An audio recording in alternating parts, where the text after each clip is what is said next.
Hello and welcome to Best Sips Worldwide. I'm your drinking companion, Susan Schwartz, an American travel writer living in London. Thanks to my mother's love of martinis, the first words I spoke were shaken, not stirred, and I've been obsessed by the history of cocktails ever since. Through the years, I've been lucky enough to sip some of the best made by the best. Hear that sound? It's time to cozy up to the bar and let me introduce you to the movers and shakers of the world's most famous watering holes. On today's program, I sit down with Andy Mills of the Cocktail Trading Company, an award-winning London bar on the cutting edge of creativity. Andy began his career as a chef, working in some of the great London restaurants, though he found his calling when he moved from the back of the house to the front. He graciously sat down to talk me through this transition and how it lent itself to his award-winning cocktail making.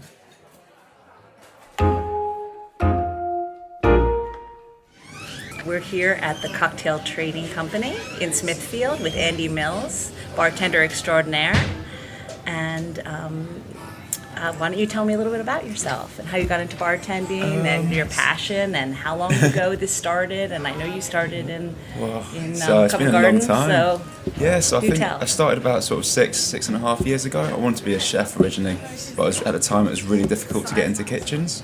So I tried like washing plates and stuff, but never really got into a kitchen. So eventually made the move to front of house, and then just fell in love with bartending. Got put on the bar one day, happened to be naturally good at it, and then managed to sort of work what I wanted to do in the kitchen into the bar, and then the rest is history. Started off, my first real bar job was at a little pub in Chelsea, and then from there I met a guy that owns a company called the London Cocktail Clubs. Went to work with him, and then ran the company for a few years, and then started pretty much doing our own thing. The London Cocktail Clubs, is that the ones that are, where are they? They've got one, the original one was in Covent Garden, right. And they've got one in Goode Street. They've got Goode Street, another one in Oxford there. Circus, and one in Shoreditch. They've really expanded over the last few years. And what made you want to go out on your own?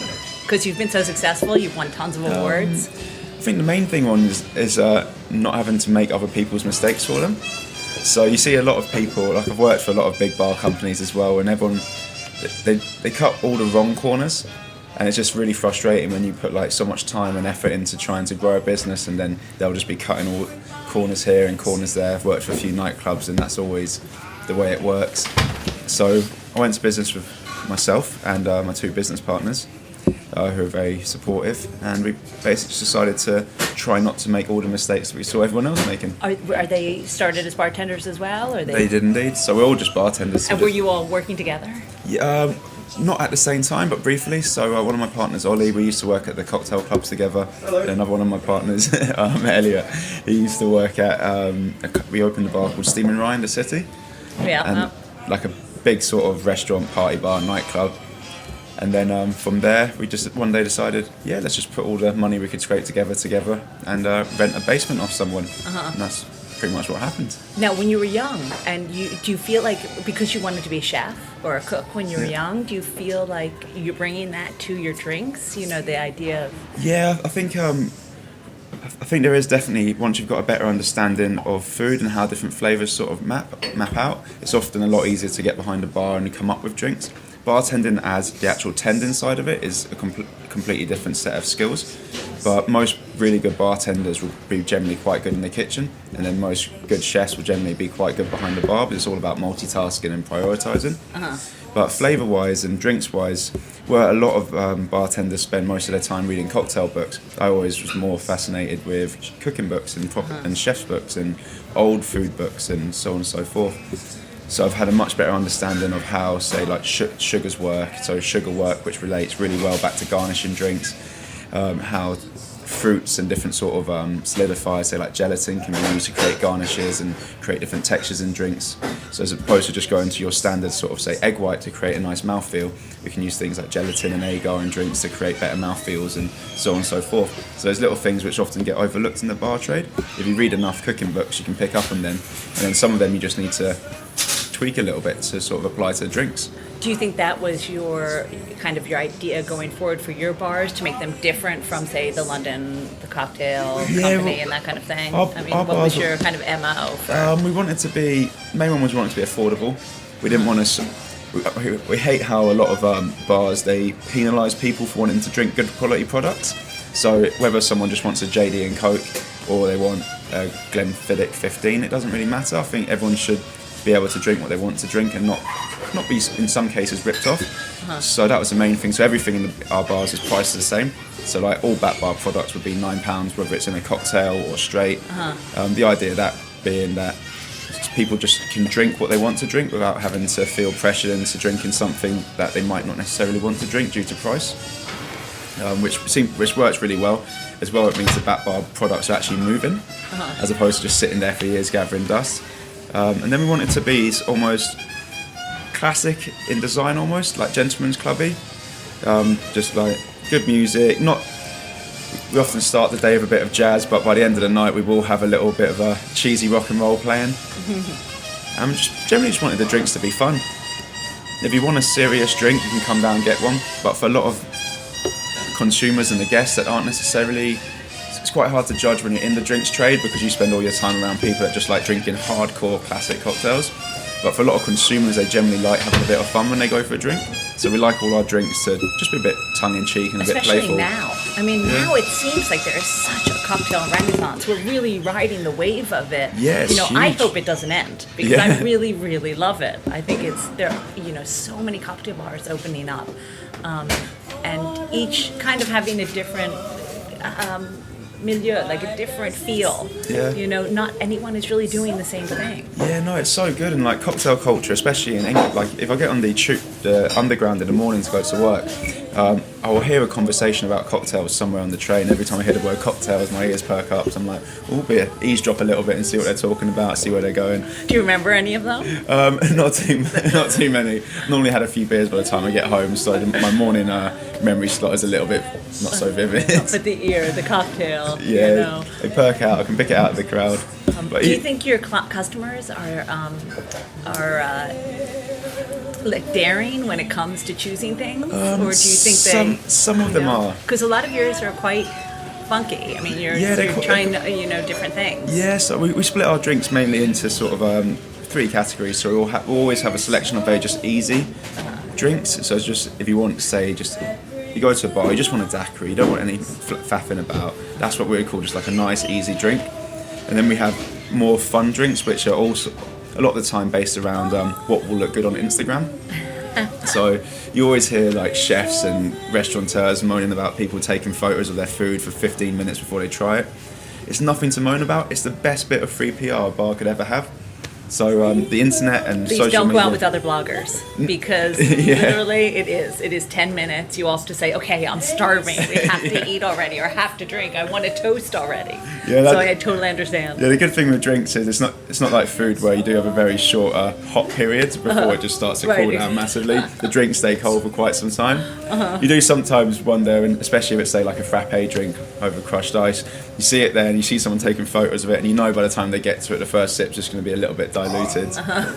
But yeah, and apart from that, I think it's sort of the whole sort of taking photos. So you have the easy, you have the fun, and you said there's a third one. And then the third one would just be a bit more sort of adventurous in flavour-wise.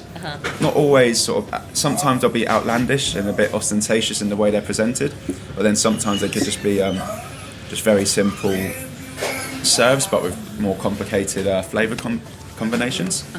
And we find with those sort of 3 categories, you manage to sort of appeal to a very broad audience. So you've got the people that want to go down, they want to do something fun. Then you've got the people, the more foodies, that they like the more complicated flavours and a bit more daring with things. And then you've just got the people that just want to drink. Yeah. Seems to work quite well. Yes, because I definitely like my martinis sometimes. Yeah, you're a gin martini drinker? Or? No, vodka martini. I like a dirty martini. I think that's a New Yorker in me. Yeah, definitely. It kind of a little bit of Sex in the City coming out there. Yes, but my boyfriend thinks it's perfume, that I'm drinking perfume. Yeah. He doesn't understand the whole thing, and he just haven't educated him well enough. But I love trying the whole new things. Is there something that people have really grasped onto lately? Like, there's one ingredient that you thought, oh, this is never going to work, but I want to try it, and then people have loved, or like a ginger, or I don't know. Ginger's always been quite like a popular drink in the UK, or a popular flavour, even back. Yeah, because ginger beer. Yeah, ginger beer and ginger wine as well was like a staple. My grandparents' like staple drink for a very long time, made here in London.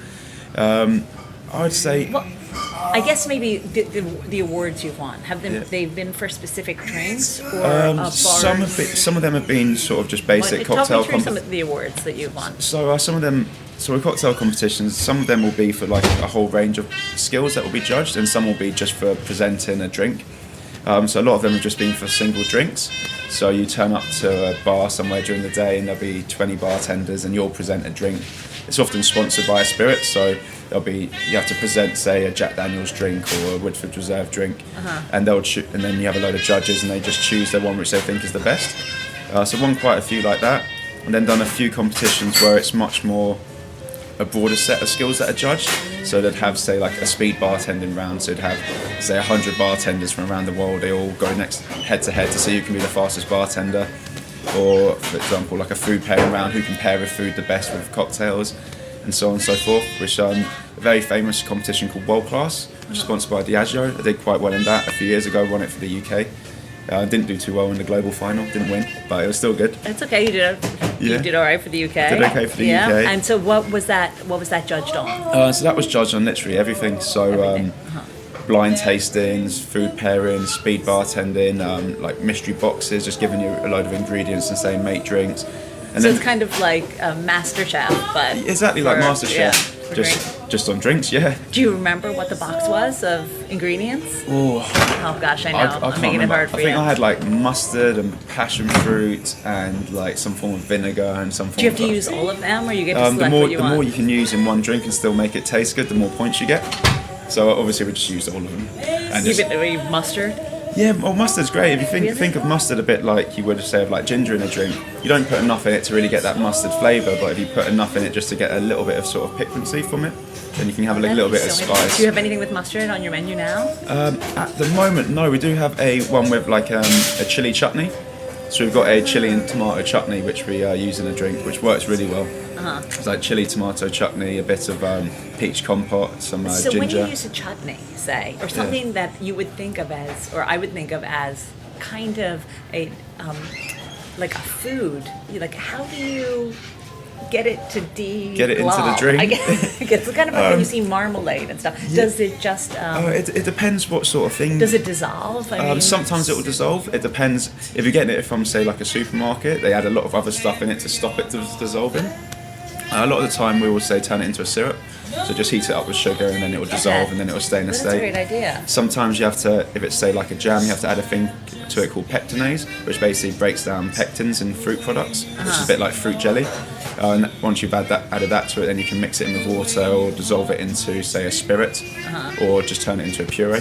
And then it's a lot easier to mix into drinks. I guess these are the kind of things that you would have learned as a chef. Yeah, pretty much, yeah. Because, you get, say, Heston Blumenthal's Fact Up Cookbook. There's no way, he's telling you to bring out the Hoover and take out the, I remember there was one cake, to aerate a cake, take out the Hoover. Yeah. And there's no way you could ever make that at home. And that's why it's fun to go to the restaurants. I mean, a lot of these, you would never have, the fun is coming out here to make it. Like, pretty much people could probably make a martini at home. Really, you drop some gin and a little bit of vermouth and you got it. Yeah. But the fun of coming to a cocktail bar like yours is to really, get those things. Well, it's just the things that bars can do so much easier. Say like cocktails at home, you're always limited. You don't want to go out and spend £5,000 on a back bar for your house unless you've got a really nice house, and then it's worth it. And you've got your bartender then come in. Yeah, unless you've got a pool table, it's not really worth it. But at bars, we do have the ability to buy lots of stuff that's just not worth buying if you're at home. So I think that's just the appeal of going to bars.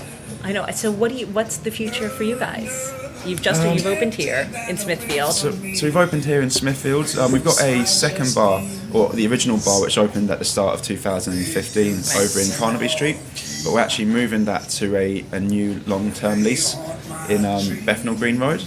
So Bethnal Green Road will sort of turn into like our flagship. So it's a long lease. We got it for best part of 30 years, and that's what we're going to turn into almost like a bar school as well.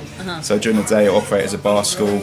We're installing a whiskey still, so we're making our own spirits in house and stuff. And it would generally just be a really nice bar. Then once that's up and running, we'll just see. Lots of other bars we want to do, and lots of other concepts we'd like to bring to the table at some point. All right. And do you think the move from Carnaby Street, from Soho, will change the way the drinks that people like? And it will change a little bit. Do you plan to do anything different? We'll be doing a new menu. So we're doing at the moment we've got 16 drinks on the menu, so we'll be upping that to 25 or 24. The drinks, because at the moment we're in tiny little basement bars, we don't have any preparation area, so the drinks that we can do are limited to what can be prepared on the bar and then put away for service. So, but at the new site in Bethnal Green Road, which is just pretty much on the corner of Brick Lane, so like right in the heart of Shoreditch. Yeah. We're building a big development kitchen in the basement. So there we can have lots of fancy equipment, which means that we can pretty much just do whatever we want to do. Do you think you'll end up ever going back to cooking? I hope so. I'd love to go do a restaurant. I've worked in professional kitchens since I started bartending, funny enough, and worked with some really good chefs, and doing the kitchen at the Bethnal Green site, just doing like simple tapas. But I'd love to get back into a kitchen. What is your favourite kind of food to make as a cook? To make, I love classic French cuisine. It's just something about it. It's just part of my family's French as well, so it's a bit in my blood. But just the food's just gorgeous. Everything from soups to parfaits to the French equivalent of a Wellentine, essentially. Is that the kind of food that you might be having if you serve food? Not at the moment. Okay. For us, food at, say, our Bethnal Green site where we're doing the food in-house, currently in Smithfield, we outsource the food to the restaurant above us. But we like our food to be a bit more British, a bit more sort of like pubby, nostalgic. So the food will be the classic British pub, just like snack would be like a pickled egg and crisps. You just drop a pickled egg into a bag of crisps and shake it. So we'll be doing like nice homemade bacon crisps and then like smoked pickled eggs and stuff. And just a couple more things. Yeah. I was wondering if you have a favorite drink, both to make and to drink. Yeah. I would say my favorite drink to make have to be mojitos. I love making mojitos. I don't know why. I think it's because I've made so many of them. Just you turn it into like a bit of a game. And then my favourite drink to drink would have to be just a whiskey sour. Yeah, just. It's funny, my grandfather used to drink those all the time, so I have, a real fondness for the whiskey sour. Just a great drink. You've got all your major food groups in there. You got some protein, you got some citrus, you got a nice big helping of spirit. Well, as I told you before, my grandmother liked to drink scotch. Yeah. And so my grandmother would order the scotch, and my grandfather would order the whiskey sour, and every single time the bartender would always give him the scotch and her the whiskey sour. That happens to me. But things have changed now. Yeah. A lot more men are drinking whiskey sours. That happens to me when I go out with my wife, because I like a good cosmopolitan as well. I'm ashamed to say, and my missus loves drinking old fashions. So we'll go to a bar and we'll order a Cosmo and an old fashioned, and I always get the old fashioned. My missus gets the Cosmo, and I have to awkwardly just swap it around. I know, it's funny. It happens. My boyfriend orders a Diet Coke. I have the dirty martini. They're always bringing me the Diet Coke. I'm like, I don't drink Diet Coke, but I do drink dirty martinis. Yeah, just liquid stereotypes, I suppose. I know exactly. Well, listen, thank you so much. No, thanks for coming down. And I can't wait to try your drink. Yeah, so, well, let's get some drinks. All right, absolutely. Thanks. It was a pleasure to have Andy on the show with me today. If you're in London, make a pit stop to 68 Bethnal Green Road and order the Bee's Knees, or their old-fashioned, one of the best I have ever had. No matter how original or traditional, you can't go wrong at the Cocktail Training Company. That's why they keep winning those awards. Next up is Benoit Provost, who helms the Stafford Hotel's American Bar in London. See you next time. For more information and links to everything you've heard about, plus a bit more, please visit bestbitsworldwide.com. Thanks Thanks for listening to Best Sips Worldwide, a spin-off of Best Bits Worldwide. Always remember the wise words of Oscar Wilde: all things in moderation, including moderation, and never drink and drive. Okay, I said that last part. Theme music is by Steven Shapiro and used with permission. You'll find me at the bar.